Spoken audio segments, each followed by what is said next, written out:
Hello everyone, welcome to study for civil services. मैं हूं भरत सैनी और आज की इस वीडियो में हम बात करेंगे जो इलेक्शंस के लिए जो इलेक्टोरल बॉन्ड बनाए गए हैं उनके ऊपर जो राजनीति की जा रही है या फिर जो चुनाव आयोग है उसका क्या स्टैंड है, उन सभी चीज़ों के बारे में यहाँ पे डिस्कस करेंगे।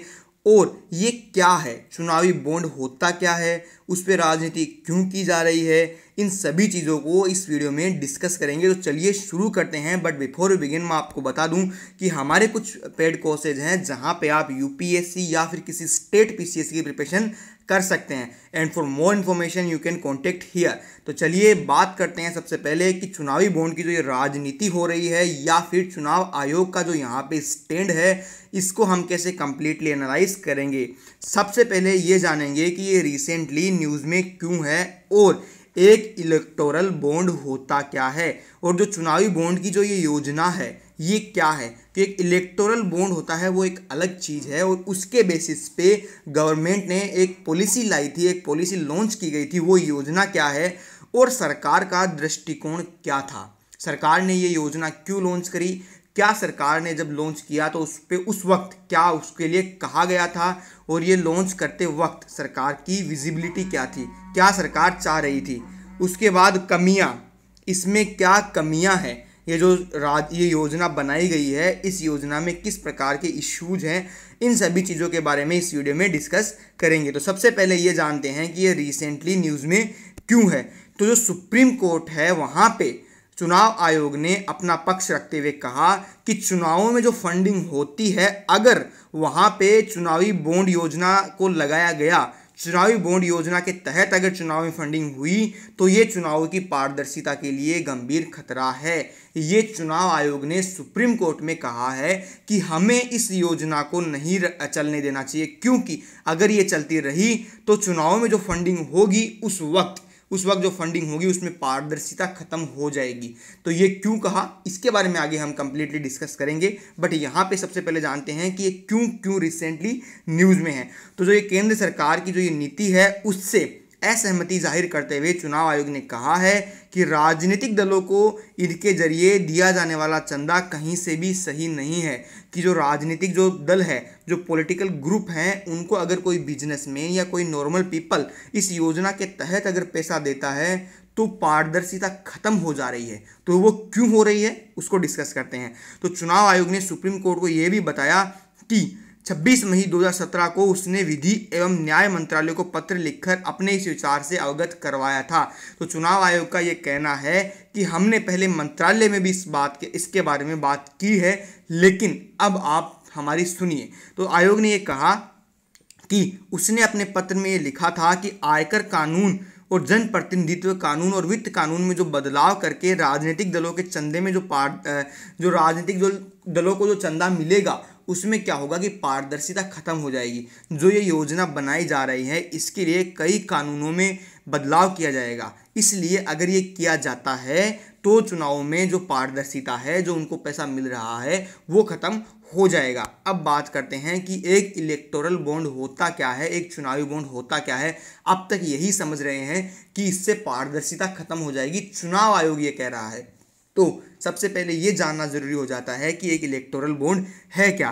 तो जो चुनावी बॉन्ड का जो जिक्र था वो सबसे पहले 2017 के आम बजट में किया गया था, और ये कहा गया था कि आरबीआई एक इस प्रकार का बॉन्ड जारी करेगा जो कोई भी व्यक्ति राजनीतिक पार्टियों को दान करना चाहता है, जो उनको पैसा देना चाहता है, वो पहले क्या करेगा, किसी बैंक से बॉन्ड खरीदेगा और जिस भी राजनीतिक दल को देना चाहेगा उसे दान के रूप में वो बॉन्ड दे देगा।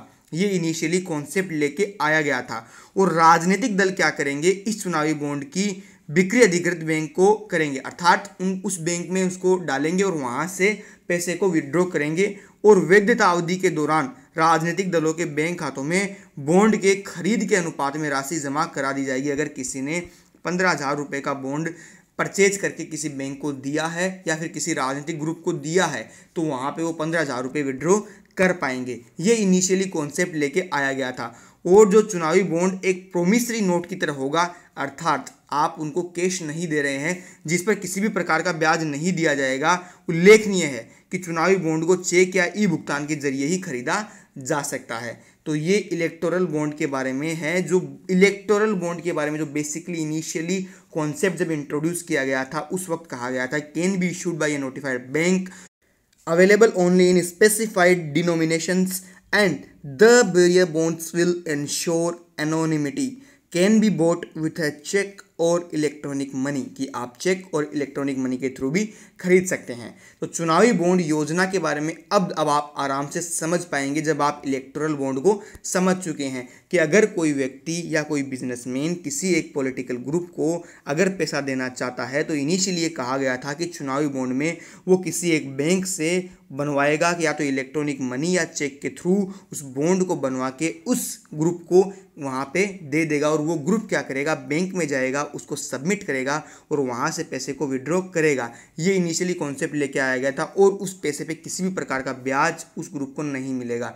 ये था चुनावी बॉन्ड का एक कॉन्सेप्ट। अब योजना में क्या लेके आया गया उसके बारे में बात करते हैं। तो सरकार ने चुनावी फंडिंग को साफ सुथरा बनाने के लिए 2017-18 के बजट में चुनावी बॉन्ड स्कीम की घोषणा की, और चुनावी बॉन्ड सरकार ने फाइनेंस एक्ट 2017 के जरिए रिजर्व बैंक अधिनियम 1937, जनप्रतिनिधित्व अधिनियम 1951, आयकर अधिनियम 1961 और कंपनी अधिनियम 2013 में संशोधन शुरू किए, सिर्फ और सिर्फ इस योजना को लागू करने के लिए। और भारतीय स्टेट बैंक के जरिए मिलने वाले इन बॉन्ड को कोई भी व्यक्ति खरीद सकता है और इन्हें राजनीतिक दलों को जारी कर सकता है, उनको खरीद के उनको दे सकता है। और ये कैसे हो सकते हैं, ये चुनाव बॉन्ड 1000 रुपये, 10,000 रुपये, 1 लाख रुपये, 10 लाख और 1 करोड़ रुपए के होंगे इस योजना के अनुसार। और चुनावी बॉन्ड खरीदने वालों के नाम सार्वजनिक नहीं किए जाएंगे, जिसने भी परचेज करे हैं उसके नाम सार्वजनिक नहीं होंगे। इसीलिए चुनाव आयोग कह रहा है कि पारदर्शिता खत्म हो जा रही है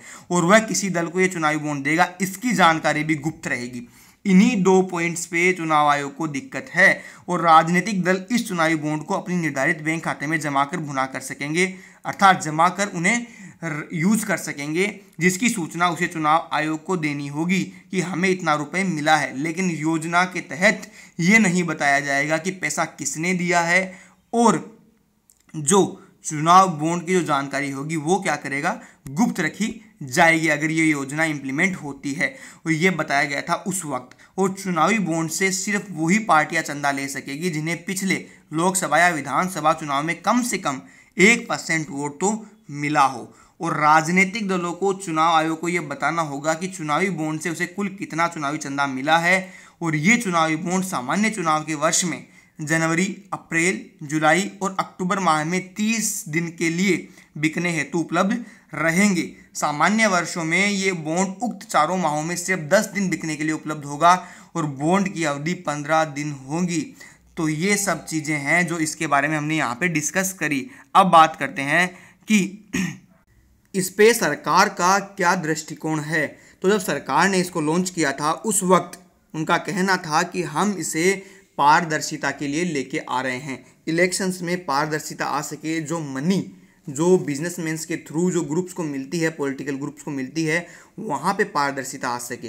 क्योंकि इससे क्या होगा कि अगर आपको किसी पॉलिटिकल पार्टी को फंडिंग करनी है तो एटलीस्ट आपको पहले बैंक जाना होगा, बैंक से आपको इलेक्टोरल बॉन्ड खरीदना होगा और उसके बाद आपके नाम पे वो इलेक्टोरल बॉन्ड खरीदा जाएगा। लेकिन उस चीज़ के बारे में किसी को बताया नहीं जाएगा, वो अलग बात है। और उस चीज़ को या फिर उस बॉन्ड को आप किसी बैंक को इश्यू करेंगे। तो ये सब चीज़ें थी जब सरकार ने इसको लॉन्च किया। तो सरकार ने कहा कि हम इसको पारदर्शिता के लिए लॉन्च कर रहे हैं। तो ये सरकार का दृष्टिकोण था। अब बात करते हैं कि इस पॉलिसी में कुछ कमियां हैं। जो ये चुनावी बॉन्ड योजना है इसमें कुछ कमियां हैं। तो इस कमियों के बारे में बात करते हैं कि कुछ यहाँ पे जो लूप होल्स यहाँ पे बन गए थे उनके बारे में, कि ये क्या लूप होल्स हैं, यहाँ पे क्या क्या कमियां हैं। तो इस योजना के कई शापक्ष हैं, क्योंकि पार्टियों के व्यय की कोई सीमा तय नहीं होती है और चुनाव आयोग इसकी निगरानी नहीं रख सकता कि ये सुनिश्चित कर पाए। और ये सुनिश्चित करना मुश्किल हो जाता है कि जो राशि आ रही है वह काला धन है या सफ़ेद, क्योंकि डाटा गोपनीय है। चुनाव आयोग को ये नहीं पता कि जो किसी भी पॉलिटिकल ग्रुप को पैसा मिला है, चाहे वो किसी बॉन्ड के थ्रू ही मिला हो, कि उसको किसने दिया है, कि वो दाता कौन है। इसलिए चुनाव आयोग ये कह रहा है कि वहाँ पे पारदर्शिता खत्म हो जा रही है, क्योंकि वहाँ पे ब्लैक मनी का भी यूज किया जा सकता है। यहाँ तक कि विदेशी धन भी यहाँ पे आ सकता है और आर्थिक रूप से कंगाल हो रही कोई कंपनी भी पैसा दान कर सकती है, जिनको नहीं करना चाहिए। और इन परिस्थितियों में सबसे पहले ये प्रतीत होता है कि ये योजना वास्तव में अपने शुरुआती उद्देश्य को प्राप्त करने में सफल नहीं हो पा रही है। हाँ, क्योंकि इसका जो पहले मोटिव रखा गया था वो था कि चुनाव में पारदर्शिता लेके आई जाए, और अगर काले धन का ही वहाँ पे यूज होने लगेगा तो फिर वैसे पारदर्शिता कहाँ से आ पाएगी। तो वो अपने बेसिक जो मोटिव है उनसे डिफ्लेक्ट हो जा रही है ये योजना। और चौंकाने वाला तथ्य ये है कि उक्त योजना दाता की पूरी गुमनामी की सुविधा प्रदान करती है, और न तो बॉन्ड के खरीदार और न ही दान प्राप्त करने वाले राजनीतिक पार्टी की पहचान का खुलासा करने को बाध्य है। इसीलिए ये कहा जा रहा है या कहा जा सकता है कि किसी कंपनी के शेयर धारक अपनी कंपनी द्वारा दिए जाने वाले दान से अनजान होंगे। सपोज आपने किसी कंपनी के अंदर कुछ पैसा लगाया है और वहाँ पे आपने शेयर ले रखे हैं, और वो कंपनी ने किसी एक ग्रुप को पैसा दान कर दिया, और वो दान करने पे क्या है कि उसका जो दान करने का जो तरीका है वो क्या किया, गोपनीय रखा जाएगा। तो आपको भी पता नहीं चलेगा जो आपका पैसा है वो दान कर दिया जा रहा है। इसलिए इस चीज़ को भी इम्पैक्ट वहाँ पे होगा। तो इसलिए चुनाव आयोग कह रहा है कि ये सही नहीं है, और मतदाताओं को भी ये पता नहीं होगा कि किसे और कैसे किसके माध्यम से किसी राजनीतिक पार्टी को फंडिंग मिल रही है। इसके अलावा किसी दानकर्ता कंपनी को दान करने से कम 3 साल पहले अस्तित्व में होने की पूर्व शर्त को भी हटा दिया गया है, और ये शर्त सेल कंपनियों के माध्यम से काले धन को राजनीति में खपाने से रोकती थी। तो इन सभी चीज़ों के बारे में हमने यहाँ पे डिस्कस किया कि क्या एक इलेक्टोरल बॉन्ड होता है, और अब तो वैसे भी चुनाव का मौसम चल रहा है तो यहाँ पे ये डिस्कस करना ज़रूरी हो जा रहा था कि आपको ये समझ में आए कि चुनावी बॉन्ड क्या होता है, किस प्रकार सरकार के द्वारा योजना लेके आई गई थी, सरकार का इनिशियली क्या मोटिव था, और अब ये जो योजना थी अपने इनिशियल मोटिव से कैसे डिफ्लेक्ट हो गई। तो ये सभी चीज़ों को हमने यहाँ पे डिस्कस किया। So thank you for watching our video. Please like share subscribe channel. Bye bye.